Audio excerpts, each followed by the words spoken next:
Assalamualaikum warahmatullahi wabarakatuh. Kembali lagi bersama saya Miftah Huda dalam Bicara Bola. Pada kesempatan kali ini kita akan membahas lanjutan FA Cup antara Manchester City menghadapi Chelsea 2023 dengan suasana baru, di mana di belakang sudah ada pernak-pernik Manchester City, stiker-stiker kecil dan medali. Tentunya itu medali City juara Liga Inggris 2021-2022 kemarin. Ya, kita akan bahas FA Cup antara City menghadapi Chelsea.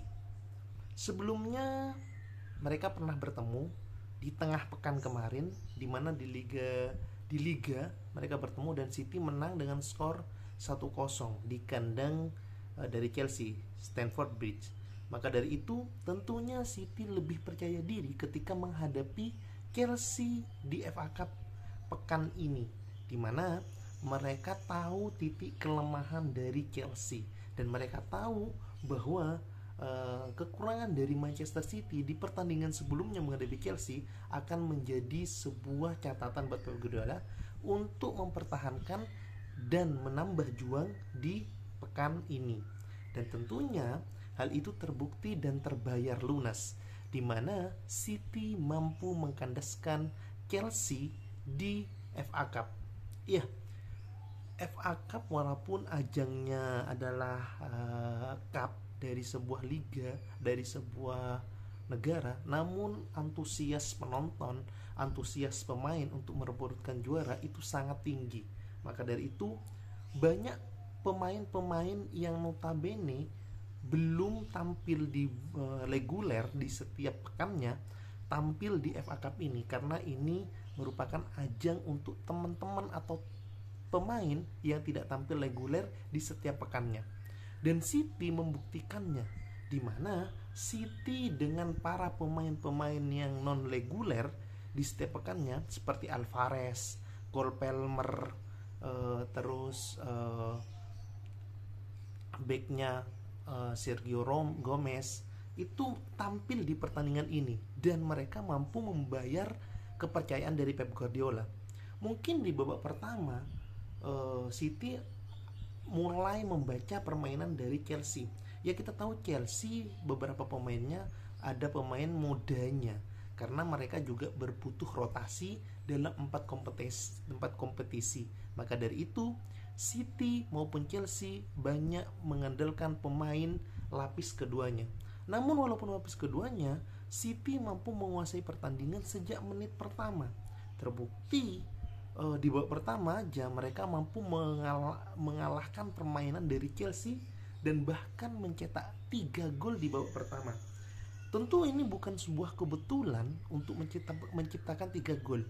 Tentu adanya proses, di mana proses demi proses dari passing, umpan kiri kanan dan kombinasi serta tendangan yang sangat memukau dan finishing tentunya mampu memberikan City angin segar di babak pertama.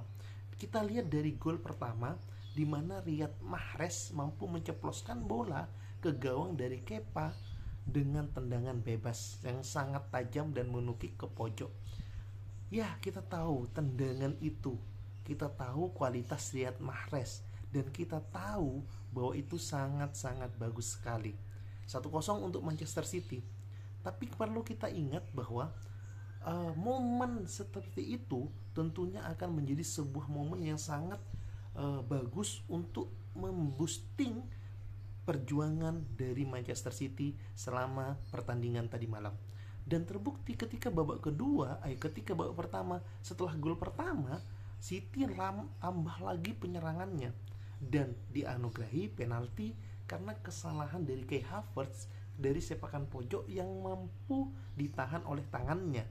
Penalti untuk Manchester City dan City tidak menyia-nyiakan peluang tersebut. Ya, Julian Alvarez, sang predator Argentina yang membawa negaranya menjuarai Piala Dunia, mampu menyeploskan bola melalui titik penalti di pertengahan babak kedua. 2-0 untuk Manchester City. Setelah itu apakah Manchester City berhenti? Tidak. Manchester City terus memberikan penyerangan serta memberikan tekanan kepada Chelsea. Terbukti umpan 1-2 dari sisi sebelah kiri mampu diberikan umpan pas atau passing long ball kepada Riyad Mahrez, dan Riyad Mahrez melihat pergerakan dari Kyle Walker mampu memberikan assist kepada Phil Foden, dan boom, 3-0 untuk Manchester City. Yang cukup unik adalah Kyle Walker jarang memberikan assist. Terakhir assist kalau nggak salah masih strikernya Aguero dengan sisi sayap Leroy Sané dan Raheem Sterling. Dan ini 2023 dia memberikan assist perdananya kepada Phil Foden. Babak pertama 3-0, dan tentunya Pep Guardiola akan merotasi seperti biasa. Pep Guardiola ketika unggul di babak pertama, babak kedua dia akan memberikan rotasi kepada pemain di bangku cadangan. Dan terbukti Pep Guardiola memberikan kepercayaan kepada beberapa pemain untuk tampil di babak kedua. Ketika babak kedua mulai, pemain banyak yang diganti, disitulah pola permainan City agak sedikit menurun atau tidak seantusias babak pertama, karena proses pergerakan dari lini tengah Calvin Phillips tidak selihai dari Rodri, dan pola serangan tidak sebagus di babak pertama. Akan tetapi City tetaplah City, di mana mereka mampu memberikan kejutan dan mampu memberikan tekanan kepada lawan. Dan alhasil di pertengahan babak kedua, Phil Foden dijatuhkan oleh Koulibaly dan mampu memberikan penalti lagi untuk Manchester City, dan Riyad Mahrez tidak menyanyiakan peluang di dalam kotak penalti dan menghasilkan sebuah gol. 4-0 untuk Manchester City. Tentunya 4-0 ini menjadi sebuah penanda bahwa Manchester City adalah tim yang sangat berbahaya di musim ini. Tentu kita patut tunggu di FA Cup ini, apakah City akan menghadapi Arsenal atau Oxford City ketika pertandingan nantinya Arsenal menghadapi Oxford City. Dan semoga City terus berlangkah jauh di FA Cup ini dan Liga Inggris tentunya, serta Liga Champions. See you.